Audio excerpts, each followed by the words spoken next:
Vamos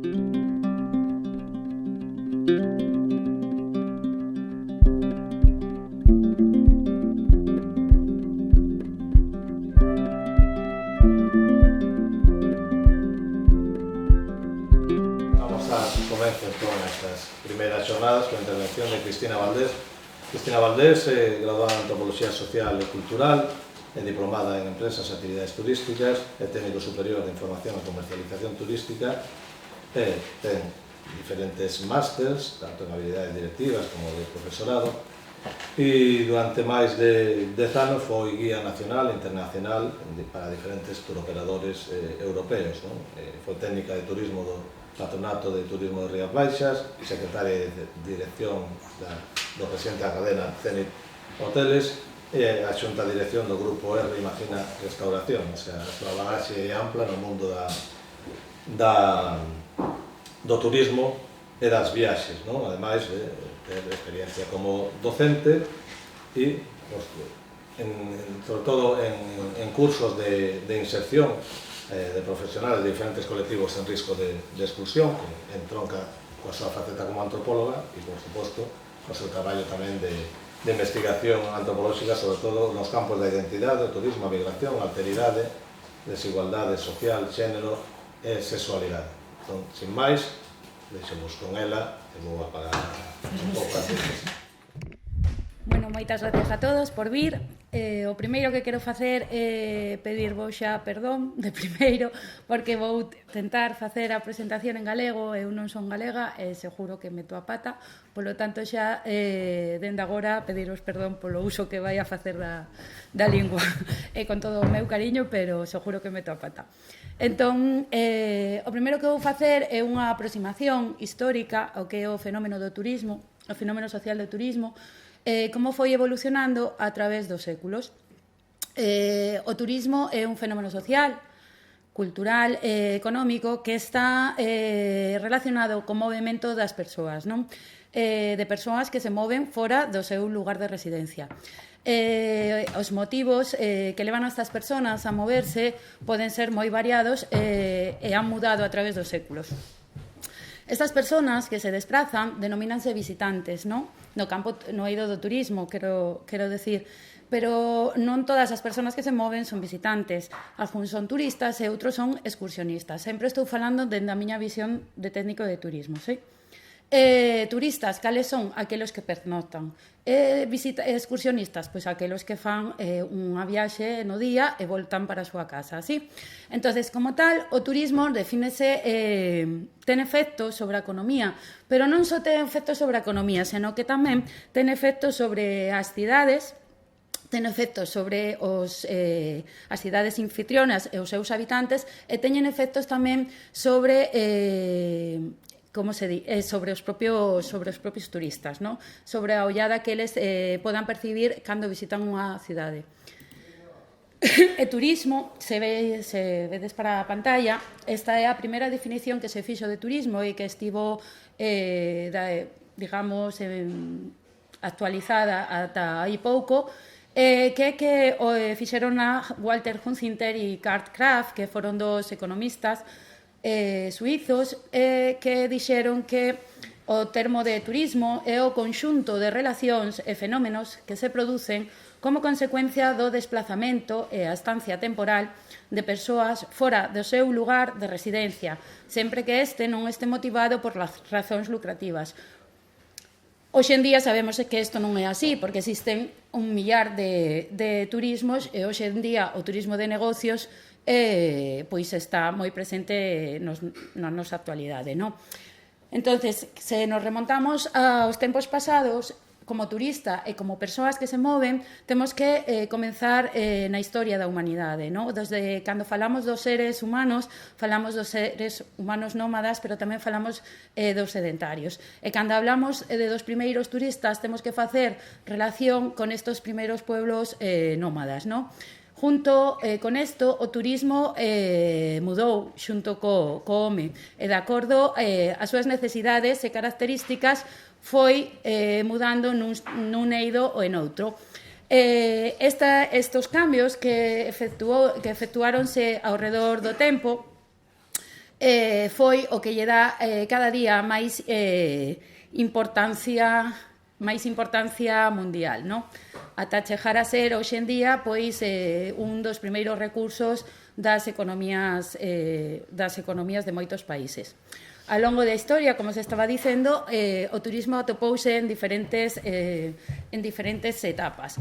Eu quero comenzar coa Grecia clásica, donde se lle daba moita importancia ao que era ao lecer e ao tempo libre, que na súa maior parte adicábano pois á cultura, ás diversións, tamén á religión e ao deporte. E xunto co religión e coa deporte estiveron os desplazamentos máis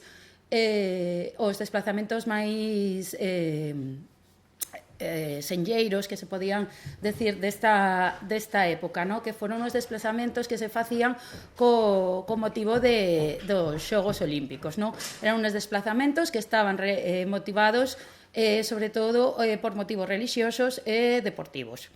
Pero tamén neste pobo, no pobo grego, existían os desplazamentos motivados solamente meramente por motivos religiosos, que eran as visitas aos templos dos deuses de Delfos ou de Dorona, por exemplo. Xa, se miramos cara hacia Roma, na Roma clásica, os desplazamentos estaban motivados xa por outras causas, no? Por o desexo, sobre todo, de expandir o imperio, o desexo de expandir o imperio territorialmente, inda que tamén religiosamente. Tamén pola salud, porque sabemos que o descanso dos emperadores e a saúde dos emperadores tamén era unha das cousas que preocupaba en aquel tempo, no? Os romanos frecuentaban as termas, e aquí onde comeza o turismo de termalismo. Frecuentaban as termas, pero tamén eran grandes asiduos a grandes espectáculos, aos teatros, e facían desplazamentos tamén hacia a costa, nunhas vilas vacacionais que, digamos, que aquí pois sementan os primeiros pasos do turismo de costa. Estos viaxes foron posibles, sobre todo, pois a unha estabilidade económica que surdeu no país, a paz romana, e, sobre todo, as posibilidades económicas que tiñan algúns habitantes daquelas vilas. Adentrándonos xa na Idade Media, quería falar das peregrinacións. Hemos de decir que das peregrinacións religiosas, sobre todo das peregrinacións religiosas caracterizadas con un propósito que era el de evangelizar, non? Había dous tipos de peregrinacións, unha era a peregrinación regional ou máis local, onde a xente desprazábase a mosteiros ou igrexas que anteriormente houbera algún santo, ou xa as grandes peregrinacións que neste caso, pois, para todos nós é conocido, pois as peregrinacións a Santiago de Compostela, ou ben a Roma, que é onde atópase a cabeza da igrexa, ou ben hacia Xerusalén.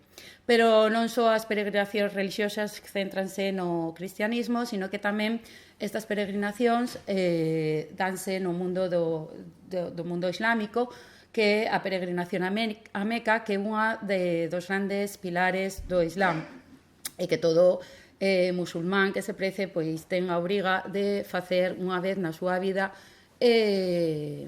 unha visita a Meca, non? Entonces, se nos adentramos xa na Idade Moderna, hemos de decir que todas estas peregrinacións continúan e suceden importantes hitos dentro do campo do turismo, e, sobre todo, un dos grandes hitos é a aparición da palabra hotel. A palabra hotel fai referencia aos hoteles, aos palacios urbanos de Francia, e este nome acúñase para aqueles lugares onde empezaban a albergarse as grandes persoeiros e o seu séquito, porque ata aquel momento o aloxamento era unha obriga moral.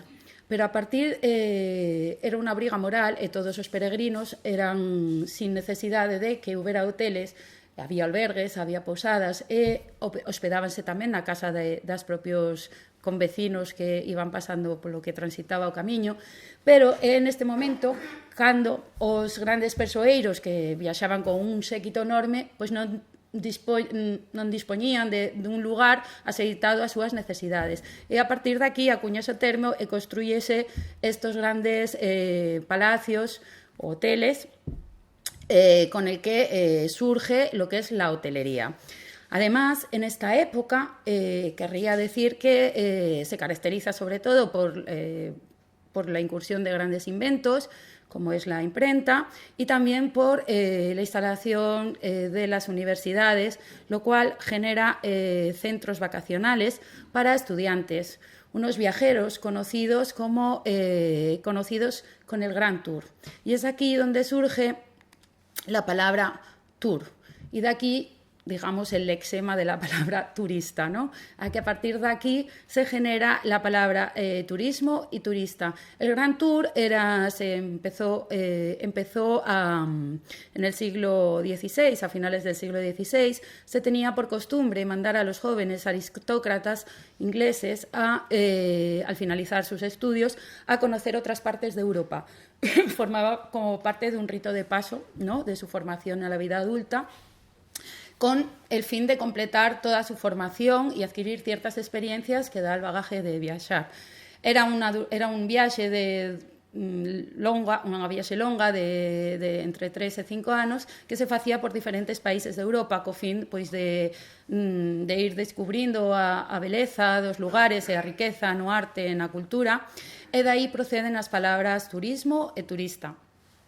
Máis que unha simple viaxe de placer, era un momento fundamental, como os dicía, na vida de todo aristócrata culto que se preciaba naquela época, ¿no?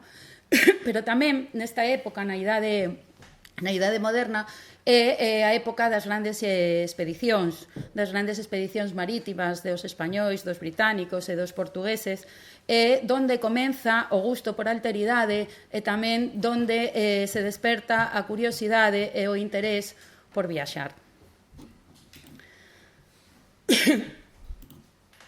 Ademais, na idade moderna tienen gran importancia os baños termais.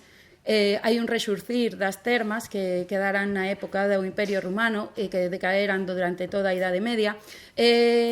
Neste eido principalmente se implementaron estes centros por motivos de saúde, pero co tempo tamén empezáronse a mesturar neles a diversión, o lecer, entreteñimento, nos centros termales, ¿no? Como é o caso, pois, por exemplo, aquí o máis próximo que temos o Hotel da Toxa, ¿no? Pero tamén hubo grandes centros pois en Bath, en Londres, e na costa de Niza, na Costa Azul. Xusto hablando de Niza e da Costa Azul, estos non é unha zona de termalismo, senón que en outro momento, tamén dentro da idade moderna, descubriuse as bondades das augas frías, ¿no? Entonces, construíronse na Costa Azul un sinfín de establecementos adicados a tal fin. Deste xeito nace a industria do turismo de costa, as hoteles, establecementos pegados á costa, á praia, vamos. Na idade contemporánea foi, sin duda, unha gran revolución do turismo que vino da man da revolución industrial e da revolución tecnolóxica. Con a revolución industrial consolidase tamén a burguesía, que é a que terá os medios económicos e recursos para, así como tempo, para viaxar. Na idade contemporánea inventouse, pois, como todos sabedes, a máquina de vapor, e a máquina de vapor supuxo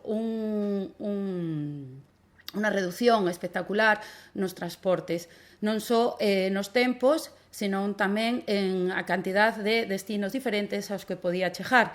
Así como a máquina de vapor estendeuse as líneas ferras que chegaron con moitísima rapidez a todas partes de Europa, así como tamén polo norte de América. Esta máquina de vapor extrapolouse tamén ao uso da navegación, colo cual favoreceu a chegada a novos destinos e o desenvolvemento das travesías transoceánicas. Por lo tanto, tamén, a partir deste momento, nace o que se conocía naquela época como os intermediarios, hoxe en día conocidos como axencias de viaxe. Es entonces que quero falaros de unha persona moi importante que é o pai do turismo moderno, que é Thomas Cook. Thomas Cook os sonará moitísimo porque hai, non sei, un mes e medio, quebrou. Este home, en 1841, organizou a primeira viaxe organizada. Inda que foi un fracaso económico, xa tiña antecedentes de fracaso económico, inda que foi un fracaso económico moi contundente, sí que foi un rotundo éxito no eido das viaxes organizadas, no sentido de que foi o precedente do que hoxe conocemos como paquete turístico. Entonces, 10 anos máis tarde de haber creado este primer viaxe, creou o que foi o primeiro tour operador de viaxes do mundo, que foi o que quebrou hai un mes. E que nos, a economía española vaise ver bastante afectada, xa que a maioría de turistas que van cara hacia as Illas Baleares e as Illas Canarias, pois vense totalmente, as súas reservas veñen a través deste tour operador, con lo cual pois este ano os hoteleros e hosteleiros das illas van a estar un poquito menos pudientes, porque teñen muchas cancelacións. Entonces, así, en 1851 creou la primera agencia de viaje del mundo y 10 años más tarde, otra vez, genera lo que se llama el voucher o bono de viaje. Este papelito que nos dan en las agencias, con lo cual llegamos a destino y tenemos todo incluido. Era una manera de facilitar, lo implementó con la idea de facilitar el no viajar con tantísimo dinero en el bolsillo para hacer los pagos aquí y allí. De esta manera, con un papelito, los viajeros podían viajar a cualquier parte del mundo y no se veían no se veían en la obligación de portar con tanto dinero, que de aquella tampoco había cajeros automáticos. Entonces, otras de los personajes muy importantes en aquella época son Henry Wells y William Fargo, que os sonarán por American Express. Estos dos grandes empresarios norteamericanos crearon la primera agencia de viajes. Lo otro era tour operador, ¿vale? Esto es agencia de viajes, digamos, muy mayorista, minorista. Y crearon la primera agencia de viajes llamada American Express, que inicialmente se adicou ao transporte de mercancías, pero que veu unha posibilidade no eido do turismo e pasou a ser unha das grandes agencias do mundo. Estos homes introduxeron o sistema de financiación que acabaría sendo a tarxeta de crédito, unha maneira, a tarxeta de crédito American Express que todos conocemos, ¿no? Era unha maneira tamén moi parecida al voucher, o que pasa que o voucher estaba destinado a un solo uso nun establecemento e este papeliño que che daban podíase utilizar en moito máis establecementos e así pouco a pouco naceu a tarxeta de crédito hasta que con un cartonciño de plástico podamos pagar en calquera parte do mundo, ¿no? Pois, ademais de estos dos grandes homes, no podemos olvidarnos, perdonad que pasei la diapositiva anterior.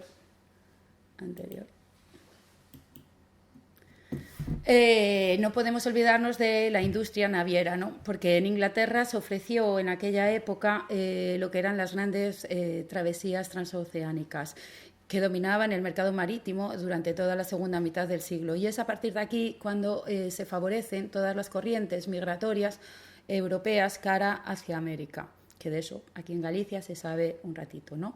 Es el momento más álgido de las compañías navieiras y comienza a surgir también en este momento el turismo de montaña, un turismo de salud donde se implementan un montón de sanitarios y clínicas privadas alrededor del mundo, alrededor de Europa, con fin de poder albergar neles a grandes personalidades pudientes que buscaban xa un momento de respiro pois daquele incipiente estrés.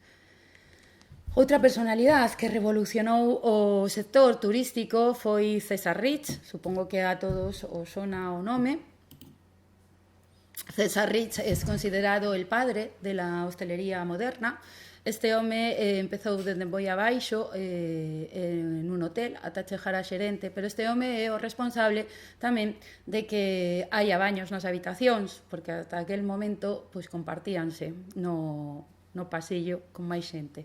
Este home impulsou tamén as figuras de sumiller e revolucionou o sistema de administración dos hoteles. A este home conocíaselle tamén como o mago, porque todo o que tocaba facía o ouro. Entón, tiña a gran habilidade de transformar os grandes hoteles decadentes que xa existían en aquela época en os mellores de Europa e algúns os mellores do mundo. Uno deles, o máis famoso, que supoño que todos conoceredes, ainda que sexa de oída, é o Ritz de París, no? Este leva o seu nome e foi inaugurado por el. Tal foi o seu éxito que hoxe en día pois sigue sendo uno dos hoteles, polo menos, se non máis bons, máis afamados do mundo. E hasta ese momento, o desenvolvemento turístico, o turismo vense motivado por la recreación, por o esparcimento, por la salud, por la religión, polos negocios, polos estudios, pero aparecen novos motivos, como é a aventura e a búsqueda de novas experiencias, sobre todo baseadas na ecoloxía, porque xa estamos vendo os efectos da revolución industrial nas cidades. Entón, moita xente xa va buscando novos paraxes a fin de estar nos lugares naturales alixados de estas cidades contaminadas. Tamén é unha época moi convulsa porque nos situamos na primeira mitade do siglo pasado, onde está a Primeira Guerra Mundial, onde hai o crack do 29, onde tamén está a Segunda Guerra Mundial. Isto fai un parón no que é a subida imparable, o crecimiento imparable que o turismo había tenido hasta aquela época, ¿no? Pero, digamos, por resaltar entre todas estas guerras y crisis que se sufrieron en esta primera mitad de siglo, tenemos que destacar un parón que hubo después de la crisis del 29, en el 30, que es cuando se empezaron a construir la fabricación en masa de autocares y automóviles, lo cual potenció el turismo de playa, ¿no? Pouco a pouco, despois da Segunda Guerra Mundial, no que o turismo paralizouse completamente no mundo, ata 1914 sabíase que ao redor de Europa tiñamos unos 25 millones de turistas, unos 150.000 turistas procedentes de América. Ao finalizar a Segunda Guerra Mundial, pasou a ser 25 millones de turistas, pero cando realmente comeza o boom turístico entre 1950 e 1973, que cando se empeza a falar do boom turístico, que se pasa dos 25 millóns de turistas ao redor do mundo aos 100 e pico mil turistas ao redor, 190.000 turistas ao redor do mundo, con lo cual é un crecimiento pois máis que salientable e sobre todo exponencial, ¿no? É aquí este turismo donde por que hubo este crecemento nesa segunda mitade do século? Bueno, porque comenzárose a ver regulacións no eido no eido do turismo, pero tamén no eido social. Tamén empezou a haber unha regulación da xornada laboral, en dereito laboral, en derechos individuales, empezou a ver, copiáronse ou extrapolouse a semana inglesa de traballar 5 días, de ter unha xornada de 40 horas, la ampliación de las coberturas sociales, e isto favoreceu que moita xente dispuxera tanto de tempo como de recursos para viaxar e conocer outras culturas, non? Isto favoreceu en gran medida ao turismo. Tamén, nos 80 xa, nos vemos nunha época de externalización de lo que es estandarización y externalización del producto turístico. Los grandes turoperadores lanzan al mercado millones de paquetes turísticos idénticos. Tenemos el desarrollo de los grandes aviones como el Tupolev y el Concorde, que permitían el traslado de viajeros de un lugar a otro con muchísimo menos trabajo de lo que se conocía hasta ese momento. Y sobre todo empiezan los vuelos charter, una de las grandes palabras del turismo europeo. Un vuelo charter, que supongo que todos conocéis, pues es un vuelo que un turoperador contrata y alquila a una compañía aérea con el fin de establecer ellos los lugares y el destino y no estar supeditados a los horarios de la línea comercial. Y entonces las grandes agencias turoperadores lo que hicieron fueron fletar, con lo cual cada vez el turismo era más imparable. Nos adentramos en la historia reciente, donde la tercera revolución trajo más cambios aún al sector. Todos estos cambios somos, ¿cómo se diría? Responsables no, los vivimos personalmente porque forma parte de la historia reciente. Y entre ellos es la aparición de un montón de cadenas hoteleras, turoperadores y grandes corporaciones que se dedican a extrapolar todos los servicios turísticos alrededor del mundo, ¿no? Se buscan nuevas formas de utilización del tiempo libre y se empiezan a crear parques temáticos, se genera el turismo de aventura, el turismo de salud, el turismo de la estética, del riesgo, de los negocios, y se aplican nuevas técnicas de marketing, dado que el turista pues cada vez pues va teniendo muchísima más experiencia y busca nuevos productos y destinos turísticos. Por lo tanto, los turoperadores se tienen que buscar las castañas de alguna manera para diferenciarse unos de otros, con lo cual nos adentramos en una época de competencia feroz y desmedida entre los turoperadores. Y como consecuencia de esto tenemos un abaratamiento, lo cual significa que muchas más personas puedan viajar, lo cual está muy bien, pero el abaratamiento no debe de ir ligado a un abaratamiento de la calidad, sino de los costes. Pero también vemos que el turismo decae en la calidad de los servicios. Las nuevas tecnologías aplicadas al sector del campo turístico pues ha modificado el diseño de los productos, la prestación del servicio, el acceso, el cómo comprarlo, y se ha hecho muchísimo más accesible para el grueso de la población. En turismo entra a formar parte de la agenda política de numerosos países y se empiezan a desarrollar políticas que afectan a la promoción, a la comercialización y a la planificación como pieza clave económica de cualquier país. Se mejora también la formación del sector y aparecen los planes educativos orientados a la formación de personal para el campo de turismo. Y existe de nuevo un abaratamiento de los viajes gracias a la aparición de las grandes compañías de bajo coste. Y esta cantidad de cambios nos sitúa ante una tesitura preocupante. Quería deciros una frase que no es mía, es de David Lagunas Arias, y que el turista es un gran recolonizador, ya que con base a sus intereses, necesidades y requerimientos, los lugares se transforman y se crean servicios y productos solo con el fin de complacerlo. Y obviamente pues David Lagunas no habla de un turismo concreto focalizado en lo local, sino que habla del turismo corporativo, del turismo de masas.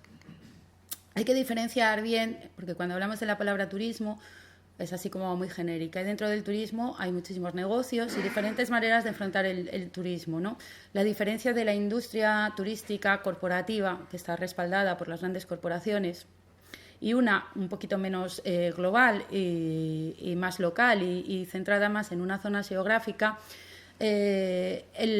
aunque el objetivo final sea el mismo, que sea generar ganancias a través del gasto turístico, en el turismo regional hay una imagen más específica de lo local, ¿no?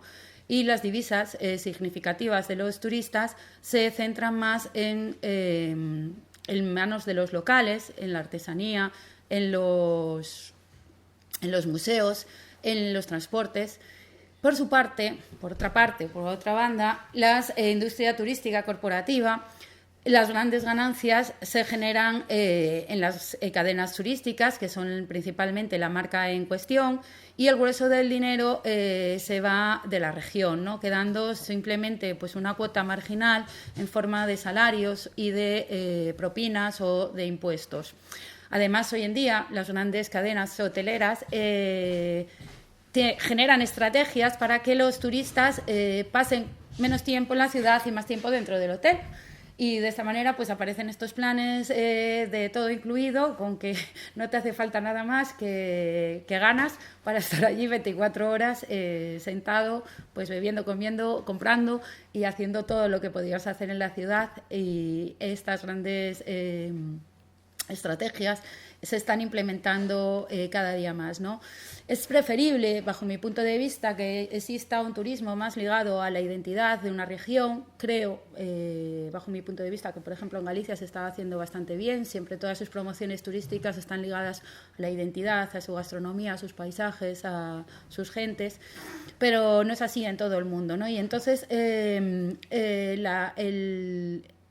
el éxito, digamos, de una campaña turística tiene que estar ligado simplemente a su identidad. Muchas veces nos encontramos que las campañas turísticas deben de ser reales y fieles a esa identidad. No se puede folclorizar, por decirlo así, la identidad de un pueblo, ¿no? Tiene que ser fiel y el turista tiene que ser respetuoso también con los lugares que visita.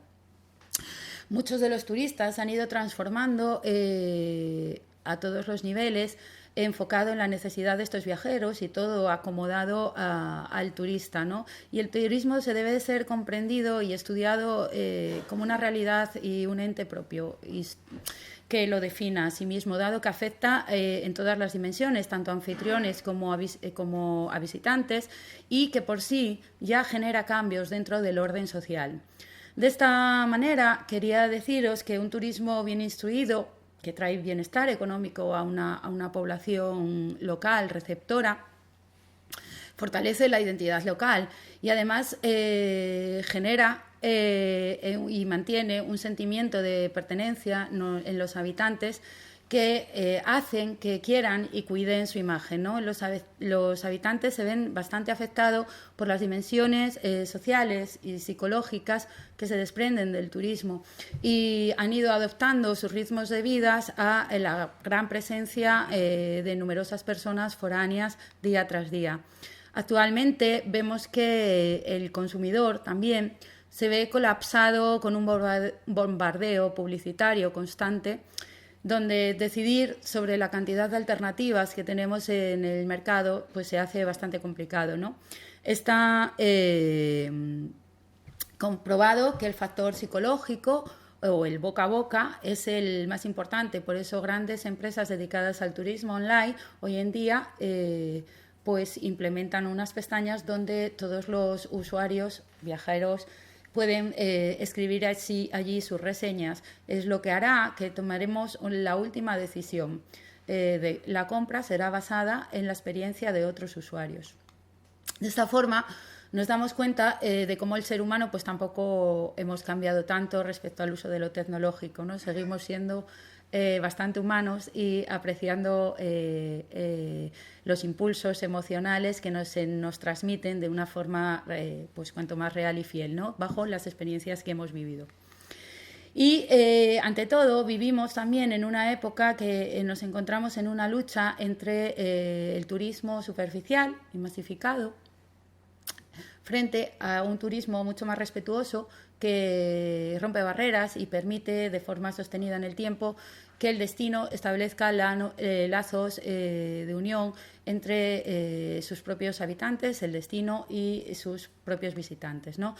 Todo parece indicar que el turismo busque y dinamice la actividad económica en base a una autenticidad y no a este folclorismo del que a veces se intenta desvirtuar la imagen de una ciudad, ¿no? Y esto tiene connotaciones muy negativas porque cuando se hace una promoción, digamos, exagerada sobre un destino y no cumple las expectativas que uno espera o que le han prometido en base a esa promoción turística, pues las sensaciones son totalmente negativas y cuando llegamos a destino no se han visto cumplidas y el boca a boca es el más importante de cara a una futura promoción. Hoy en día el volumen del negocio, para que os hagáis una idea, se iguala o supera en algunos casos a las exportaciones del petróleo, productos alimentarios o incluso al negocio de los automóviles. Es uno de los grandes motores económicos del comercio internacional y es una de las grandes fuentes de ingresos de numerosos países desarrollados o en vías de desarrollo, que me hace mucha gracia este término. Y este crecimiento va de la mano también del aumento de la diversificación y de la competencia entre destinos. ¿Me estoy pasando en tiempo? ¿Voy muy rápido? No. ¿Voy bien? Vale. La Organización Mundial del Turismo tiene claro que el turismo esconde todavía valores aún muy importantes, que es un medio de esperanza, que genera prosperidad en muchísimas culturas y que además pues es el medio en el que se fomenta el entendimiento entre las distintas culturas y religiones. Es un medio de vida y de generación de riqueza para muchas personas. Pero hay que tener cuidado con los excesos del turismo y con el turismo de masas. Cada día somos conscientes o llegan a nuestros oídos cada vez más noticias de los ataques contra turistas, ¿no? Especialmente en aquellas áreas donde el turismo ha sufrido las consecuencias de la masificación, como puede ser Barcelona, como puede ser Venecia, donde existen serios problemas de seguridad y gentrificación, donde el turismo ha hecho modificar la vida y ha empobrecido la vida de los habitantes, ¿no? Esto se conoce como turismofobia. Este movimiento sigue creciendo y se extiende como la pólvora y se materializa no solo en constantes escritos a través de los diversos medios de comunicación, sino también contra ataques visibles y palpables en diferentes puntos de la capital europea. Frente al turismo, a estos movimientos de reacción, también hay otro tipo de movimientos que se están generando, derivados de la sostenibilidad y de la poca sostenibilidad que el movimiento masificado turístico ha generado en la sociedad, ¿no? Movimientos que han crecido en Suecia y que se están extendiendo a lo largo de toda Europa en base a que no tengamos la utilización de los aviones como medio de transporte, sino que empecemos a utilizar más otros medios de transporte, como es el tren, que se supone que es el más limpio. Y esto lo ha encabezado gente tan importante como Greta Thunberg, una de las grandes activistas que os sonará un montón, esta chica que viene ahora desde Estados Unidos en catamarán para acudir a la conferencia del clima que es en Madrid este año, ¿no? Sí. Entonces, para combatir todas estas medidas hay que implementar medidas de gestión del movimiento de todos estos visitantes, de gestión de los residuos que aparecen a consecuencia del uso masivo de los turistas y también el turista cada vez exige también tener una tranquilidad, pero no solo una tranquilidad por un supuesto ataque físico, sino en todos los aspectos, ¿no? Que haya una buena relación de calidad de precio, que el trato sea bueno y que esté garantizado, que la atención sea profesional. Y para ello los beneficiados de todo este turismo serán todos aquellos lugares pues, donde se cumplan todos estos requisitos que están solicitando los turistas. Hoy en día la Organización Mundial del Turismo creó una llamada conciencia viajera, un decálogo de las buenas prácticas en torno al mundo del turismo, donde recomiendan lo siguiente, os lo voy a leer porque no me lo sé. Evitar viajar a lugares masificados, evitar monumentos o zonas muy transitadas. La muralla china, por ejemplo, tiene un desgaste, la Gran Muralla China tiene un desgaste brutal. Zonas como Venecia, Roma, están siendo muy afectadas en cuanto a su patrimonio por este turismo masivo. Asegurarnos de las buenas prácticas de las empresas intermediarias de nuestros viajes, aprender y respetar la cultura local, respetándola en todos sus códigos de convivencia, de vestimenta y etcétera. No abusar de los recursos, sobre todo en lugares donde más escaseen, y evitar el uso del plástico, que esto ya lo sabemos, y no tirar la basura de ningún tipo, ¿no? Y comprar en lo local. Con todo esto no quiero decir que dejéis de viajar, para nada, seguir viajando, pero hacerlo con conciencia.